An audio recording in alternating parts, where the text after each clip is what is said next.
목사님 설교 잘 들으셨습니까? 저하고는 한 30년 지기 이렇게 동료인 것 같습니다.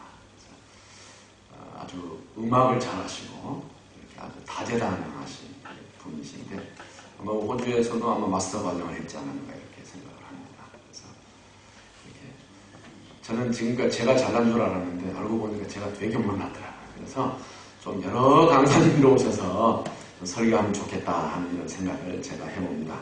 여러분들 노만 빈센트 필 박사라는 이름을 기억하시는지 모르겠습니다. 적극적 사고방식. 제가 청년 때 되게 좋아했고 그분에 관한 책도 많이 읽기도 했는데 요즘 많은 40, 50대 사람들은 적극적 사고방식 이것을 많이 듣고 잘하는 사람들이다 이렇게 생각을 합니다. 이 노만 빈센트 필 박사님이 한 번은 기차 여행을 하는데 배가 고파서 긴 여행을 하면 식당 칸 있잖아요. 식당에 있는 열차 칸에 이렇게 들어서게 되었습니다.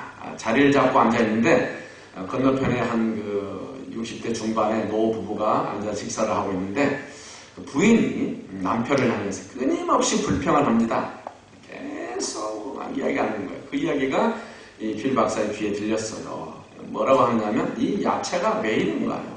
여보 이 고기 너무 질긴 것 같아. 여보 이 포도 너무 신 거 아니야? 여보 이 열차의 온도가 너무 더워. 우리 이번 여행 나왔는데 날씨도 안 좋고 우리 괜히 여행 나온 거 아니야? 라고 하면서 계속해서 불평하는 부인의 소리가 이 필 박사의 귓전까지 들렸습니다. 옆에 식사하는 필 박사를 의식해서 이 남편이 필 박사에게 얘기를 이렇게 건너왔습니다. 선생님 참 죄송합니다. 이해를 해 주십시오. 제 아내가 본래 직업이 그렇습니다. 그러니까 그런가? 빌 박사가 의심이 발동을 해서 그렇습니까? 죄송합니다만은 그 부인의 직업이 무엇입니까? 라고 물어보니까 네, 제 아내가 좀 제조업에 종사하고 있습니다. 그래요. 그래서 무엇을 제조하고 있는데요? 그러니까 그 남편이 이렇게 대답했답니다. 네, 제 아내는 불행을 제조하고 있습니다. 날마다 스스로 불행을 만들면서 살고 있는 셈입니다. 그랬다는 거예요. 불행을 매일매일 만들면서 살고 있다. 불행을 만드는 사람들. 이 단어가 주는 느낌이 어떻습니까? 불행을 만드는 사람들. 스스로 불행을 자초하는 사람들. 우리가 그렇다면 불행을 만드는 사람들이 있다면 반대로 행복을 만들어가는 사람들도 존재할 수 있겠다는 것입니다. 여러분이나 저나 얼마나 행복해지고 싶으면 저희 교회 이름이 뭡니까?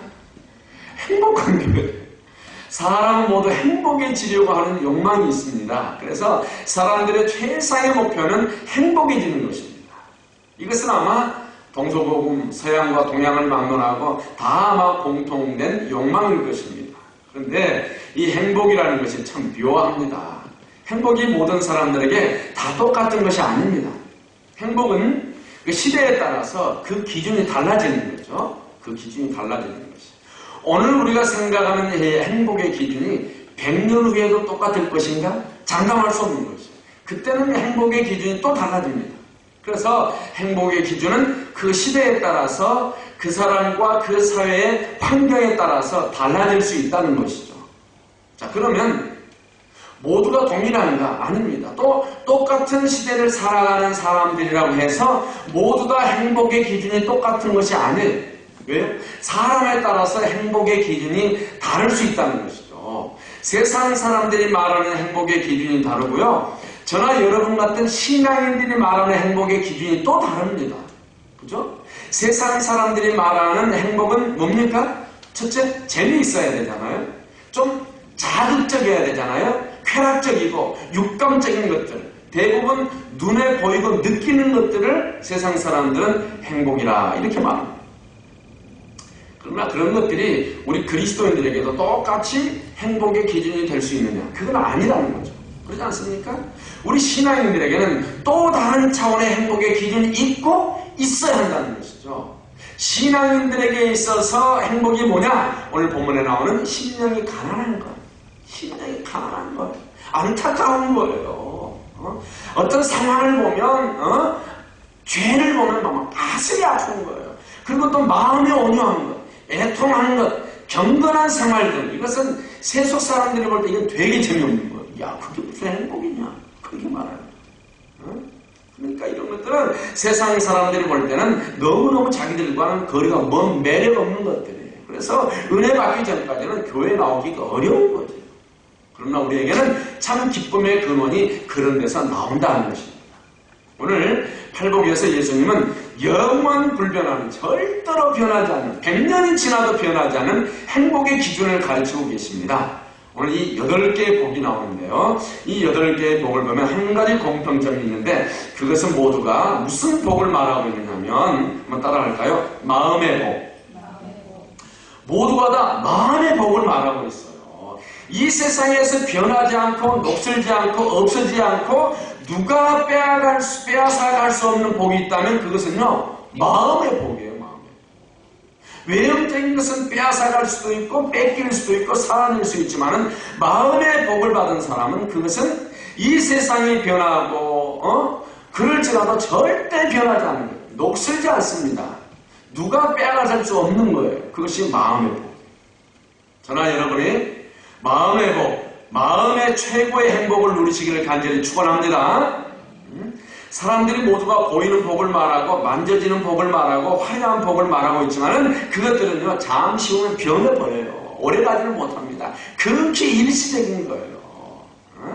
모두들 그것을 찾다가 실망한 사람들이 우리 주변에 얼마나 많습니까? 실패한 사람들이 얼마나 많습니까? 오늘 예수님이 이 땅에 오셔서 가르친 교훈 중에서 이 상상수훈이 가장 심오한 교훈인데, 이 말씀 속에서 강조한 복이 뭐냐? 바로 마음의 복이에요. 마음의 복. 마음의 복이 없으면 아무 필요 없습니다. 우리가 잘 알지만 우리 김자옥 권사님이 63세 그 젊은 나이로 이렇게 세상을 떠나서 하나님의 품에 부르심을 받았는데, 저는 하필이면 꽃 받았는 날을 너무너무 재밌게 봤어요. 그곳에서 보이는 그 김자옥 씨의 그 모습이 너무 평안했어요. 자기는 지금 2008년도에 대장암이 걸려서 지금까지 암과 투쟁하고 있지만 그걸 표시하지 아니하고 자기가 몸이 건강할 때는 항상 드라마 찍고 예능 찍고, 몸이 아플 때는 두문불출하고 집안에서 기도하고 하나님 앞에 엎드려 성경 보고, 교회 가서 기쁜 마음은 성가대 서서 성가대 찬양하고요. 아팠다고 자기 자리를 피하지 않냐고 그 행복하게 살다가 그 몸에 초상화도 보니까 그냥 너무너무 아름다운 모습, 너무 애띤 모습, 정말 공주 같은 모습으로 있는 그 모습을 보면서, 야, 너무너무 행복하다. 이분이 이혼의 경험을 하고 부모의 사랑을 못 받았지만은, 그러나 그가 하나님을 만나고 예수 안에서 그의 인생을 하나님 앞에 맡기고 살 때 하나님께서 은혜를 주신 것을 깨닫고 그가 삶을 너무 얼마나 감사합니다. 그가 불임이었잖아요.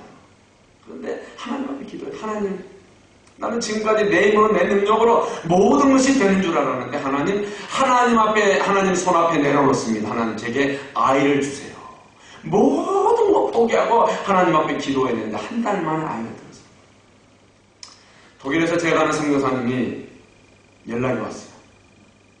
아내가 폐암이 걸려서 이 뼈로 이렇게 다 전이가 되는데 하나님께서 은혜를 주셔서 폐암도 완치가 되고 뼈로 전이된 모든 암들도 완치가 되었다고 의 전문 과장이 선포를 해주고 석 달에 한 번씩 와서 점검만 받으면 된다.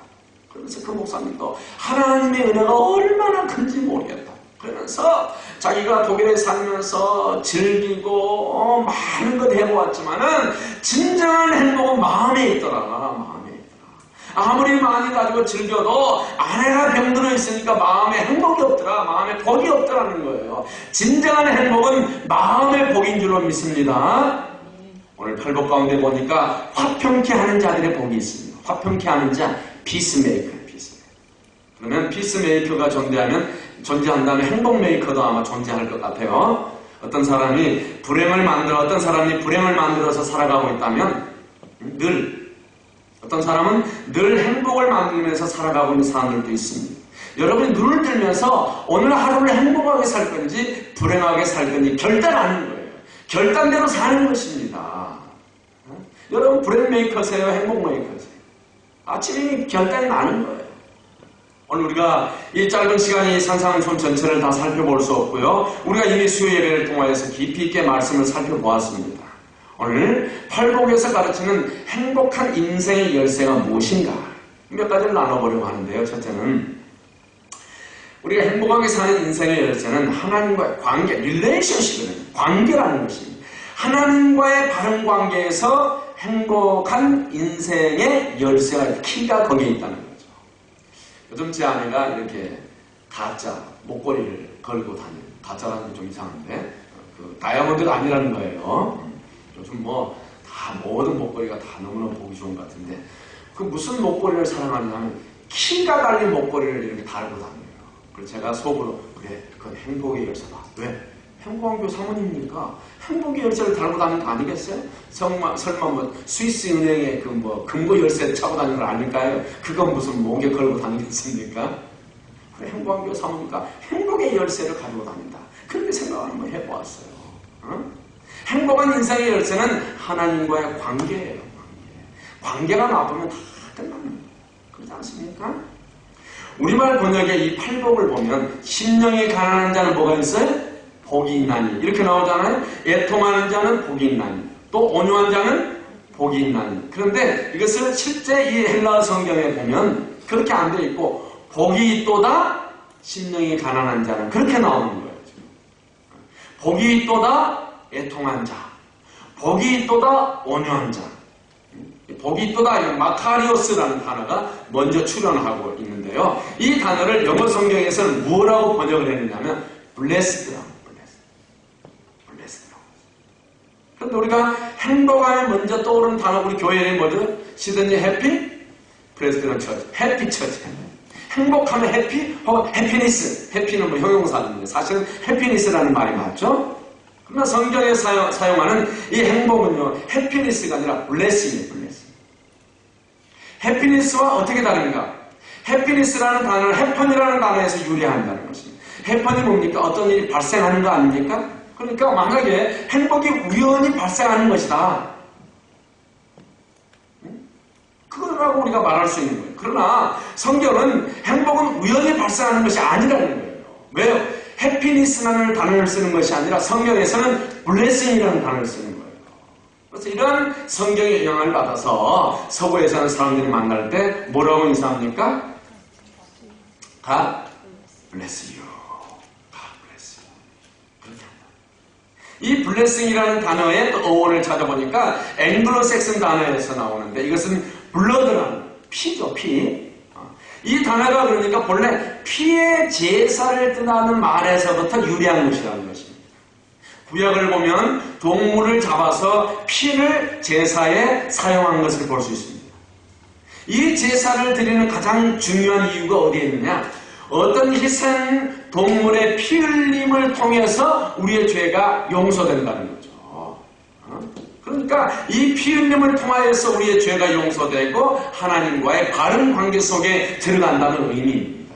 이것이 바로 모든 구약의 피제사가 지향하는 아마 가장 중요한 초점인 것입니다. 그러므로 이 블레싱이라는 단어의 배후에는 하나님과의 바른 관계가 중요한 전제가 있는 것입니다. 관계. 2000년 전 예수님이 이 땅에 오셔서 우리의 죄를 짊어지고 십자가에 돌아가셨잖아요. 왜 그랬을까? 왜 그랬을까? 여러분과 저가 하나님과의 관계가 단절되는데 그 단절된 관계를 회복하기 위하여서 예수님께서 피 흘리심으로 우리로 하나님과의 바른 관계 속으로 들어가도록 새로운 인생을 살도록 주님께서 피를 흘려 주신 거예요. 그러니까 오늘 이 팔복을 살펴보면 이 팔복의 모든 내용은 이런 하나님과의 바른 관계를 전제로 하고 있다는 것을 알 수가 있습니다. 심령이 가난한 자는 하나님의 관점으로 자신을 발견한 사람 아닙니까? 심령이 왜 우리가 가난할 필요가 뭐가 있어요? 하나님의 관점에서 보니까 내 심령이 가난해지는 거예요. 왜 우리가 애통하면서 살 게 뭐 있어요? 하나님의 눈으로 죄인된 내 자신을 보니까 하나님 앞에서 우리가 흐느끼면서 사는 거예요. 우리가 구태이 험악한 세상에서 온유하게 살 필요가 뭐가 있어요? 그러나 우리가 하나님의 다스림을 받고 있다고 생각하기 때문에 우리가 온유하게 사는 거죠. 의에 줄이고 목마른 자는 하나님의 표준 혹은 하나님의 가치를 사모하는 사람들 아닙니까? 우리가 왜 긍휼히 여겨요? 긍휼히 여길 필요가 없잖아요. 이민생활을 하다 보니까 긍휼히 여길 필요가 없을 것 같아요. 그런데 왜 우리가 계속해서 긍휼히 여길 수밖에 없느냐? 하나님의 시각으로 바라보기 때문에 그런 거예요. 마음이 청결한 자, 하나님의 눈앞에서 우리를 보니까 우리가 깨끗하게 살 수밖에 없겠다. 왜 우리가 화평을 만들어야 되느냐? 왜? 우리는 메신저이니까, 그리스도의 편지이니까. 그렇잖아요. 그리스도의 편지예요. 누군가 우리를 볼 때, 너는 예수 그리스도의 메신저다, 이 정도는 우리가 전달되지 않겠습니까? 왜 우리가 의인을 위해서 핍박을 받습니까? 하나님 편이니까. 세상 편에는 우리가 죄악에서 함께 더불어 살면서 핍박받을 필요 없어요. 그러나 우리가 하나님 편에 서 있기 때문에 우리가 의를 위해서 핍박을 받는 거예요. 결국 우리가 하나님을 주인으로 모신 인생, 하나님과의 바른 관계 속에서 사는 사람, 성경은 이런 사람을 가리켜서 뭐라고 하냐면 복이 있다. 부부도 관계입니다. 그죠? 부모 자식도 관계예요. 친척도 관계예요. 사회생활도 관계입니다. 관계가 좋아야 복이에요. 관계가 안 좋으면 그건 복이 아니에요. 저주예요, 저주. 그렇지 않습니까? 그러니까 행복의 진정한 열쇠는 어디 있느냐? 그것은 단순히 행복의 어떤 그 처세를 배우는 데 있는 것이 아니라 하나님과의 올바른 관계에서 우리의 행복이 출발하는 줄로 믿습니다. 두 번째, 행복이 뭐냐? 행복은 예수 그리스도를 닮는 인생을 목표로 한다는 것입니다. 오늘 우리를 둘러싼 이 세속적인 가치관에서 볼 때 행복은 여러분 어디에 있다고 생각합니까? 여러분들이 신앙을 떠나서 여러분들이 생각하는 이 세큘러적인 세상의 시각으로 볼 때 행복이 뭐냐? 우리나라 세상 사람은 다른 게 뭐 있어요? 세상 사람들이 말하는 행복은 어디에 있습니까? 소유에 있잖아요, 소유. 좀 더 많은 돈을 소유하는 것은 행복이라고 해요. 좀 더 많은 권력을 소유하는 것은 행복이라고 말합니다. 좀 더 명예를 소유하고, 좀 더 좋은 집과, 좀 더 좋은 자동차를 소유하는 것을 우리의 행복으로 생각해요. 그것이 세상적인 가치관이에요. 그러나 이 팔복에서 예수님께서 우리에게 말씀하신 행복은 뭐냐? 행복의 기준은 소유에 있지 아니하고 존재에 있다는 거죠. 존재. 우리가 뭘 얼마나 가지고 있습니까? 그것이 우리의 행복의 가치 기준이 없다는 것이죠. 우리가 누구냐라는 그 존재의 의미를 느낄 때 우리의 행복은 거기에 있다는 거예요. 탈무드에 이런 재미있는 이야기가 있었습니다. 아주 게으른 청년이 있었어요. 게으르게 그냥 이렇게 부모 이렇게 밑에서 비껴먹는 사람들. 근데 이 청년의 아버지가 어느 날 자기 아들에게 좀 교훈을 시켜야 되겠다 싶어서 아들을 불러서 아들 나하고 좀 이야기 좀 하자 라고 이렇게 이야기했습니다. 아들아, 너 열심히 일해야 해. 그래야 잘 살 수 있어. 그러니까 아들이 이렇게 묻습니다. 아니 아버지, 뭐 열심히 왜 일해야 됩니까? 아버지 말합니다. 야, 그래야 돈을 좀 벌지. 아들이 또 다시 묻습니다. 아버지, 그럼 돈 벌어서 뭐 하게요? 아버지가 이렇게 말합니다. 야, 돈을 벌어야 너도 좀 편히 좀 쉴 수 있고 편히 놀 수 있는 인생을 살 수가 있지 않겠냐? 이렇게 말합니다. 그러니까 아들이 아버지의 말을 듣고 빙글에 붙더니 이렇게 대답했다고 합니다. 그럼 지금 노는 거랑 그때 노는 것이랑 똑같네. 지금 놀랍니까? 돈 벌 이유가 없는 거예요, 지금. 그러니까 지금 이 아들을 향한 관심 속에서 아버지가 다 이런 것은 잘했는데 문제는 무엇 때문에 일을 해야 되고 무엇 때문에 돈을 벌어야 되는가, 무엇 때문에 인생을 살아가야 하는 거에 대해서 아들과 제대로 소통을 하지 못했다는 거예요. 여러분, 우리가 무엇 때문에 일해야 합니까? 무엇 때문에 살고 있습니까? 인생의 목적은 여러분 무엇입니까? 성경은 예수님을 만나 죄사함을 받고 구원받는 인생의 가장 중요한 목적으로 주 예수 그리스도의 인격을 닮아가는 것이에요. 예수를 닮아가는 거예요. 다시 말하면 우리의 인격의 변화와 성숙이 이 땅을 살아가고 있는 우리 그리스도인의 최종적인 삶의 꼴이 된다는 거죠. 우리가 왜 삽니까? 예수 그리스도를 닮아가는 것. 운보 오카는 목사님 그분 말씀하신 늘 그거예요. 우리는 예수 그리스도를 닮자. 그래서 제자가 되자는 거예요. 제자가 되자는 거예요. 예수 그리스도 닮아가야죠. 우리가 다 제자가 되지 못하니까, 예수 그리스도를 닮지 못하니까 늘 우리가 안타까워하죠. 에베소서 4장 13절 표현을 들으면 예수 그리스도의 장성한 분량이다. 그러니까 이 팔복을 다시 우리가 깊이 묵상해 본다면 팔복은 철저하게 그리스도인들의 인격 지향적인 교훈을 우리에게 보여줍니다. 팔복을 통해서 우리가 깨달을 수 있는 것은 예수 그리스도를 믿는 사람들의 인격의 변화를 우리에게 전달하고 있다는 거죠. 심령에 가난한 자는 겸손한 인격을 가지고 있는 거예요. 애통하기 위해서는 교만한 자신의 인격이 깨어짐을 경험해야 애통하지 않겠습니까? 애통할 이유가 없잖아요. 그 다음에 온유한 자를 언급합니다. 그런데 온유와 겸손의 인격을 완벽하게 갖춘 모델 인격이 있다면 우리가 누구를 생각해낼 수 있느냐? 그분이 바로 예수 그리스도인 거예요. 우리 예수님은 마태복음 11장 28절에서 이렇게 말합니다. 따라합시다. 나는 마음이 온유하고 겸손하니. 예수님만이 온유하고 겸손한 자예요. 그러므로 우리가 팔복의 교훈을 따라가려면 우리는 예수 그리스도를 닮아가는 인생을 살기 위해서는 팔복의 교훈을 따라가야만 된다는 거죠. 그러니까 우리가 이 그리스도의 인격에 초점을 맞추어 살아가면, 그를 바라보면서 살아가면 우리가 예수 그리스도가 우리 인생의 롤 모델이 되어서 그분을 닮아가는 인생을 우리가 점점 살아갈 수 있게 된다는 것입니다. 사랑하는 성도 여러분, 우리는 인생을 살면서 좋은 역할 모델을 우리가 만나게 되잖아요. 어린 시절 이래로 우리가 인생을 살면서 여러분들에게 중요한 역할 모델이 있다면 어떤 분이 있습니까? 딱 생각나는 분이 딱 있어요. 저는 초등학교 아마 4학년 아니면 5학년 때, 그때는 이렇게 각 반 대표들과 반장하고 그 어린이 회장, 회의 회장이요. 민주주의를 실현하기 위해서 막 그 당시에 김현대 그런 걸 만들었던 거야, 초등학교 때.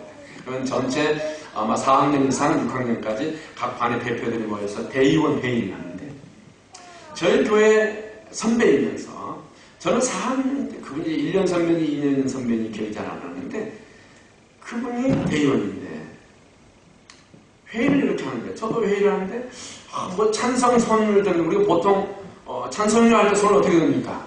이렇게 들잖아요. 저요 이러잖아요. 근데 이분이요, 손을 기가 막히게 멋지게 들어요. 손을 딱 드는데 다 안 들고 이렇게 드는 거예요. 근데 그 당시 그게 되게 멋있어 보이는 거예요. 저도 회의에 가서 그 이후로 지금까지 누군가 와서 목사님 손 든 거야 안 든 거야 물어봐요. 그렇지. 이렇게 올리는데 그게 너무 멋있는 거예요. 그 초등학교 4학년 아이의 눈에 이렇게 되는 거예요. 야, 멋있다. 이홍식 집사님인가 그런데 학교 교사가 나중에 되어서 이제 그건 교사가 되었는데, 모델이라고 할 건 없지만은 그런 우리의 모델들 있잖아요. 초등학교 시절 때, 고등학교 시절 때, 혹은 우리 형님이나 누님이나 내 주변의 교회에서 만났던 또 어떤 장로님들, 좋은 롤모델들이 여러분들에게 있었잖아요. 저에게도 좋은 목사님들, 좋은 장로님들, 제가 청년 때 좋은 전도사님들, 좋은 신앙의 선배들, 저의 좋은 롤모델. 청년 때 자라면서 나도 저 목사님처럼 돼야 되겠다. 나 만약에 목사가 된다면. 그러면서 보고 기도하는 모습, 성경 보는 모습, 흉내를 내는, 우리는 흉내를 내면요, 그게 우리에게 습관이 되는 거예요. 습관이 되다 보면 우리에게 형성이 돼서 인격이 되어가잖아요. 그리고 닮아가는 거예요. 처음부터 잘하는 사람 하나도 없어요. 하나도 없어요. 닮아가야 됩니다. 찬양팀들도요, 잘하는 사람을 봐야 돼요. 안 보고 작품이 나올 수가 없어요. 훌륭한 소설가가 되기 위해서는 소설책 1000권을 읽으면 그때 소설을 쓸 수 있답니다. 그러니까 찬양팀들요, 잘하는 교회 찬양팀들 많이 봐요. 건방진 거 배우지 말고 이렇게 멋진 것들에서 이렇게 하고, 어떻게 발성을 하는가, 이 무대 매너가 어떤가, 이런 거 잘 하나님 앞에서 그들이 어떻게 해야 좋은 것. 그러니까 우리가 인생을 살면서 그들을 만날 수 있었던 것 그 자체가 축복이라는 거예요. 그러나 그 많은 역할 모델들을 우리가 보고 배워하고 흉내를 내어왔지만은, 그럼에도 불구하고 우리 그리스도인들에게 있어서 최고의 완벽한 모델이 있다면 그분은 누구냐? 따라합시다. 예수님이에요. 우리가 그리스도를 닮은 존재로 주님 앞에, 하나님 아버지 앞에 섰을 때 그분이 나를 위해서 기뻐하시고 즐거워하시고 하는 그 하나님이 천국에서 우리를 바라보았을 때 우리를 보고 싶은 하나님의 그 기대야말로 우리 인생의 가장 중대한 목표가 되어야 된다라고 오늘 이 팔복이 말하고 있는 것이죠. 예수를 닮는 것, 거기에 우리 행복의 가치가 있다. 세 번째 행복이 뭐냐? 행복은 이웃을 향해서 열린 삶을 살아갈 때 실현되는 거예요. 인격의 연단이라든지 뭐 성숙은 나 혼자서 성취할 수 없는 목표예요. 그렇잖아요. 우리가 관계성 속에서 우리가 깨어지고 다듬어지고 연단되어지고 만들어지면서 비로소 주님이 기대하는 그런 모습의 인격으로 우리가 변화되어 가는 거예요. 그러므로 이 팔복에 등장하는 모든 이 인격적인 요소들은 나 혼자 성취할 수 있는 것이 아니라 관계 속에서, 반드시 관계 속에서 비로소 성취되는 그 인격의 모습이다 하는 것이죠. 가난한 심령, 겸손한 인격을 위해서 내가 내 속에 있는 교만을 닦는 작업을 해야 되잖아요. 그리고 나는 그 관계 속에서, 이웃들과의 관계 속에서 바로 이 겸손의 인격을 만들어갈 수 있는 거예요. 자기 혼자 있으면서 겸손이라고 말할 수 없는 거예요. 관계성 속에서. 긍휼, 마찬가지. 이웃을 불쌍히 여기고, 우리가 북한 동포들을 불쌍히 여기고, 뭔가 좋은 생각이 났을 때 내가 뭐 할 수 없을까? 바로 즉각적인 반응이 나타납니다. 긍휼히 여기고. 요즘 가장 근래 들어 유대인 그 철학자를 통해서 전 세계의 진지한 인생을 살아가는 사람들에게 굉장히 유명한 영향을 끼친, 심리학을 하기 위해서나 많은 사람들이 읽어봤어요. 마틴 부버의 책 나와 너라는 책이 있는데 그 책 속에서 인생은 관계 속에서 만들어진다는 것입니다. 신앙도 나와 영원자이신 너 하나님과의 관계라는 거죠. 우리는 관계 안에서 우리의 인격이 만들어지고 관계 안에서 우리 인격이 빚어지는 것이지 혼자 만들어지지 않아요. 내가 이웃을 어떻게 접근하고 어떻게 만나느냐에 따라서 나의 인격의 연단이 이루어져 가는 것입니다. 내가 이웃을 그냥 이용하고 차버려? 교회가 그들의 이용의 대상이야?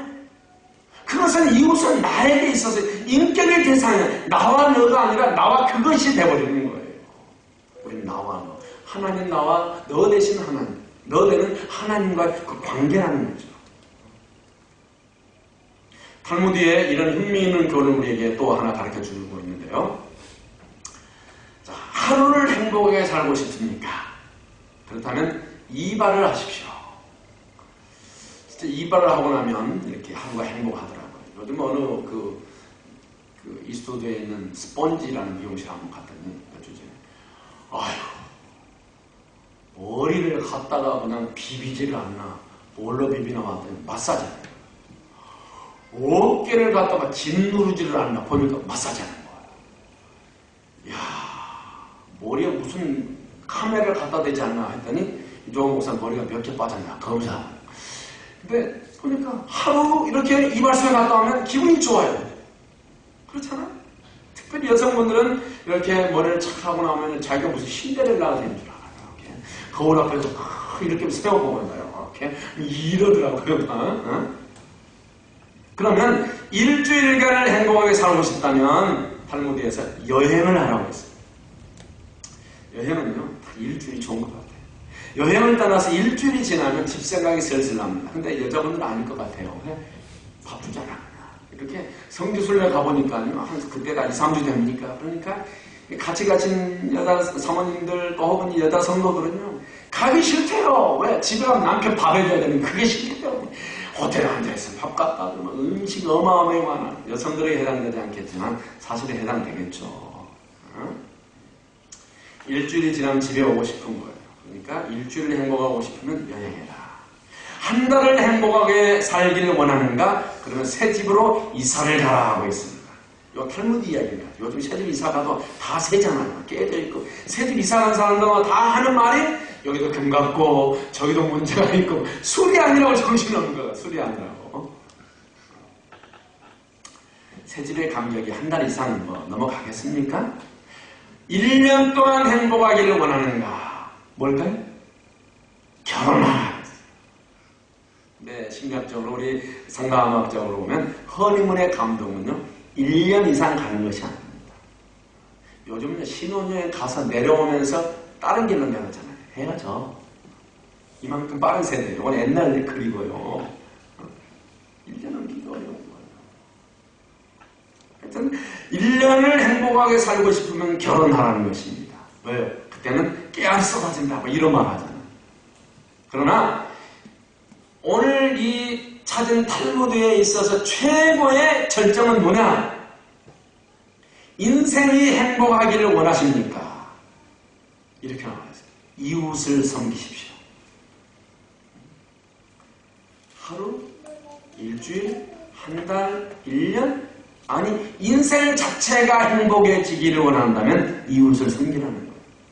평생을 행복하게 사는 가장 중요한 비밀, 이것은 내가 이웃을 품고 이웃을 섬길 때 비로소 가능한 것이다 라고 탈무드는 우리에게 말해주고 있습니다. 여러분이나 저나 이 좋은 호주 땅에 살면서 호주 땅에 살면서도 또 다른 곳을 가고 싶어하는 그러한 욕망이 있잖아요. 저도 며칠 전에 시드니 모닝 헤럴드나 데일리 텔레그램 신문 보면 늘 가장 이렇게 손이 가는 게 트래블을 하는 그라네요. 근데 이번 시드니 모닝 헤럴드는 우리 서울이 아주 막 많이 나왔더라고요. 남대문 옆으로 이렇게 차가 가는 그 야광 사진 찍는 거 그렇게 나와 있고, 또 동대문 DDR인가 뭐 하는 그 빌딩 있잖아요. 뭐 이렇게 해놓은 거 그것도 나오고 하면서 이렇게 나와요. 눈에 막 띄었어요. 이야 좋다. 그러면서 1인 가제국이며 이런 게 나와 있어요. 그런데 제가 뭐 가까운 뉴질랜드도 못 가봤지만은 가보고 싶은 곳과 한 군데가 있어요. 그래서 뭐 미셀위가 초청을 하지는 않아서 저를, 그러나 하와이입니다. 하와이 한번 가보고 싶어요. 하와이 한번 가보고 싶은데 우리는 지금 뭐 지상의 낙원에 살고 있잖아요. 뉴질랜드도 지상의 낙원이지만 저기는 짬에서 자본산이 너무 많아요. 그러니까 호주가 더 좋아요. 더 좋고 우리가 흔히 말할 때 하와이를 참 가보고 싶어요. 그런데 하와이는 사람들이 낙원이라고 말하지만은 이 하와이는 낙원이 아니라 부족과 부족 싸움에, 이렇게 부족 간에 싸움이 많았던 그러한 섬이 하와이잖아요. 그런데 결정적으로 하와이의 이런 라이프 스타일을 바꾼 것이 있었는데 그게 뭐냐면 복음이라는 거예요. 예수 그리스도의 복음. 이 개신교와 부교, 이 캐톨릭의 선교사님들이 이 하와이에 강도하고 평화의 복음을 전하면서 이 하와이 섬이 변화되었답니다. 이 하와이 섬의 변화의 와중에 신화적 전설을 남긴 이 카톨릭 신부 한 사람이 있는데 그 사람의 이름이 다미엔이라는 거예요. 본래 이 하와이 섬 중에 하나는 몰로카이 섬. 몰로카이 섬은 나병 환자들, 옛날 말로 문둥병 환자들을 수용했던 곳인데, 그런데 이 다미엔 신부가 그 몰로카이 섬에 들어가서 그들과 함께 살면서 나중에는 이 나병 환자들이 당신은 환자가 아니잖아. 나는 환자잖아.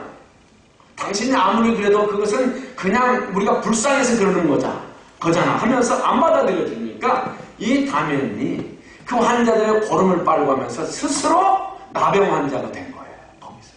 그래서 이 다미엔 신부가 그곳에서 자기 자신이 나 환자가 되면서 자기 인생을 그 몰로카에 서면서 자기의 인생을 마무리 죽어가면서 그가 이러한 고백을 한 것을 여러분 아시는지 모르겠어요. 다미엔 신부가 이런 이야기했어요. 내 인생은 참으로 행복했다. 행복합니까? 나 환자로 죽어가는데. 저는 나 환자가 사는 가까운 소록도 섬 옆에서 저는 태어나고 그곳에서 어린 시절을 보낸 사람입니다. 그리고 서울에서 목회할 때 청년들을 데리고 저는 그런 곳을 찾아갔던 사람. 왜? 우리가 연약한 것을 보지 않으면 우리 현실을 모르는 거예요. 불쌍한 거예요. 그런데 다미엔 신부가 내 인생은 참으로 행복했다? 평생 이웃을 섬기다가 자기 자신이 일그러진 나 환자의 얼굴을 가졌던 그 다미엔이 마지막에 내 인생은 참으로 행복했다. 왜 그런 고백을 할 수 있었을까요? 섬김이 있었기 때문에. 사랑이 있었기 때문에. 이웃들을 품고 섬기고 사랑하면서 이 다미엔 신부는 놀라운 성경에 약속한 행복의 비밀을 체험할 수가 있었던 것이죠. 여러분, 이 시대에 많은 교회가 있는데 왜 행복한 교회가 필요하겠습니까? 우리가 행복한 교회에 와서 우리가 섬김의 대상을 찾을 줄 알아야 돼요. 나는 섬김만 받아야 되겠다. 아니요. 사랑의 대상을 찾고 우리가 사랑할 수 있어야 됩니다.